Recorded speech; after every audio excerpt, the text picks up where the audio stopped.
Hello friends, आजचं हे card अतिशय पॉझिटिव्ह आलेले आहे। पहा फ्रेंड्स, हे व्हील ऑफ फॉर्च्यूनचं कार्ड अशा लोकांची रीडिंग आलेली आहे ज्यांनी जीवनामध्ये खूप वाट पाहिलेली आहे आपल्या मनोकामना पूर्ण करण्यासाठी, आपल्या मनातील इच्छा पूर्ण करण्यासाठी। आपल्याला हवं ते आहे ते मिळवण्याचा खूप प्रयत्न केलेला आहे, खूप दुःखी झालेले आहेत। तर अशा लोकांच्या जीवनामध्ये आता खूप प्रभावीपणे त्यांच्या इच्छा पूर्ण होणार आहे।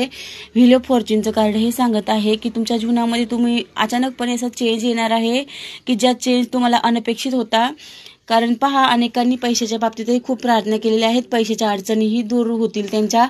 किंग ऑफ पेंटिकल्स हे पुढचं कार्ड हे सांगत आहे की तुम्ही थोडासा धीर धरणं खूप गरजेचं आहे, कारण आत्ताच निराश होऊन जमणार नाही। कारण पहा फ्रेंड्स, ज्यांनी प्रेमासाठी आणि कमिटमेंटसाठी प्रार्थना केल्या आहेत त्यांच्यासाठी कमिटमेंटही येणार आहे। कारण हे जे नाईट ऑफ कपचं कार्ड आलेलं आहे, तुमच्याकडे तुमची आवडती व्यक्तीही येऊ शकते आणि तुमच्या मनामधील ज्या काही इच्छा आहे त्या पूर्ण होण्यासाठी तुम्ही खूप प्रयत्नशील आहात, परंतु त्यामध्ये तुम्हाला निराश होता कामा नये, कारण ते यश तुम्हाला मिळणार आहे। ज्या गोष्टीसाठी तुम्ही प्रार्थना केली आहे त्या पूर्ण होणार आहे। पैशाच्या बाबतीत तुम्ही प्रार्थना केली असेल तर त्याही पूर्ण होणार आहे। आणि शेवटचं कार्ड द लव्हरचं आहे।